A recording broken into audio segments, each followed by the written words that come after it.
Hey there, this is Dr. Jewa on a very rainy day here in Michigan with day 57 of reading A Course in Miracles. We're reading from chapter 7, The Gifts of the Kingdom, section 4, Healing as the Recognition of Truth. Truth can only be recognized and need only be recognized. Inspiration is of the Holy Spirit, and certainty is of God according to His laws. Both, therefore, come from the same source, since inspiration comes from the voice for God, and certainty comes from the laws of God. Healing does not come directly from God, who knows His creations as perfectly whole. Yet healing is still of God because it proceeds from His voice and from His laws. It is their result in a state of mind that does not know Him. The state is unknown to Him and therefore does not exist, but those who sleep are unaware. Because they are unaware, they do not know. The Holy Spirit must work through you to teach you she is in you. This is the intermediary step toward the knowledge that you are in God because you are part of Him.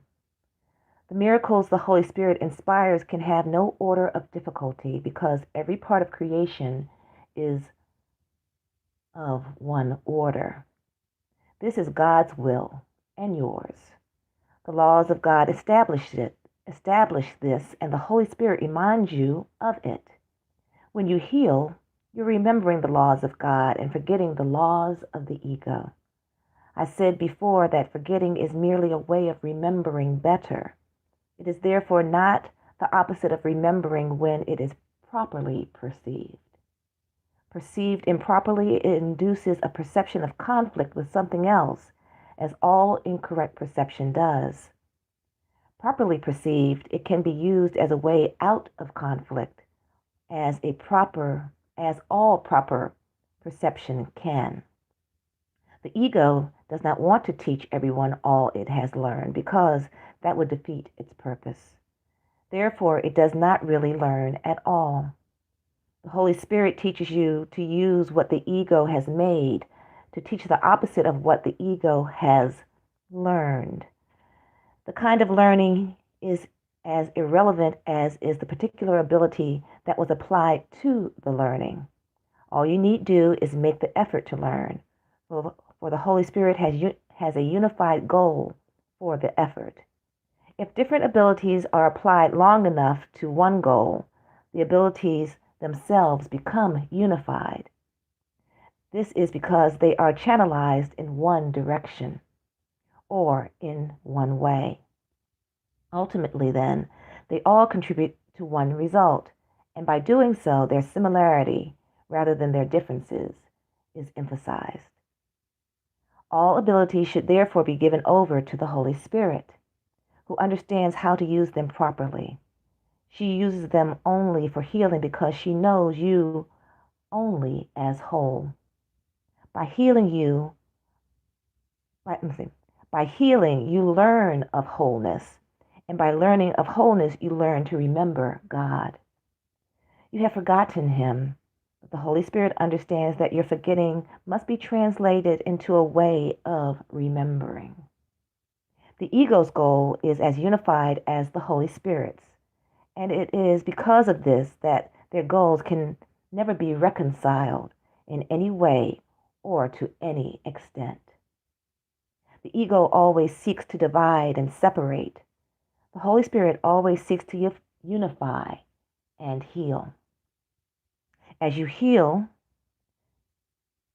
you are healed because the Holy Spirit sees no order of difficulty in healing.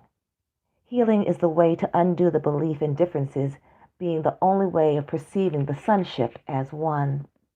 This perception is therefore in accord with the laws of God, even in a state of mind that is out of accord with His. The strength of right perception is so great that it brings the mind into accord with His because it serves His voice which is in all of you. To think you can oppose the will of God is a real delusion. The ego believes that it can, and that it can offer you its own will as a gift. You do not want it. It is not a gift. It is nothing at all. God has given you a gift that you both have and are. When you do not use it, you forget that you have it. By not remembering it, you do not know what you are. Healing, then, is a way of approaching knowledge by thinking in accordance with the laws of God and recognizing their universality. Without this recognition, you have made the laws meaningless to you. Yet the laws are not meaningless, since all meaning is contained by them and in them. Seek ye first the kingdom of heaven, because that is where the laws of God operate truly, and they can operate only truly because they are the laws of truth. But seek this only because you can find nothing else. There is nothing else. God is all in a very literal sense. All being is in him who is all being. You are therefore in him, since your being is his. Healing is a way of forgetting the sense of danger the ego has induced in you by not recognizing its existence in your brother. This strengthens the Holy Spirit in both of you because it is a refusal to acknowledge fear. Love needs only this invitation. It comes freely to all the sonship, being what the sonship is. By your awakening to it, you are merely forgetting what you are not. This enables you to remember what you are. That is Chapter 7, The Gifts of the Kingdom, Section 4, Healing as a Recognition of Truth. Thank you for joining me. I will be reading the lesson for today on my Facebook page very shortly. And you can go to Dr. Jewa Lee over in Facebook and see that. I thank you for joining me. If you haven't done so already, subscribe and hit the bell so that you'll be notified as to when I do updates in my videos on A Course in Miracles and my other offerings in the realm of personal development, mindset management, universal law, and chiropractic orthopedics for seasoning. Have a great day. I look forward to seeing you soon.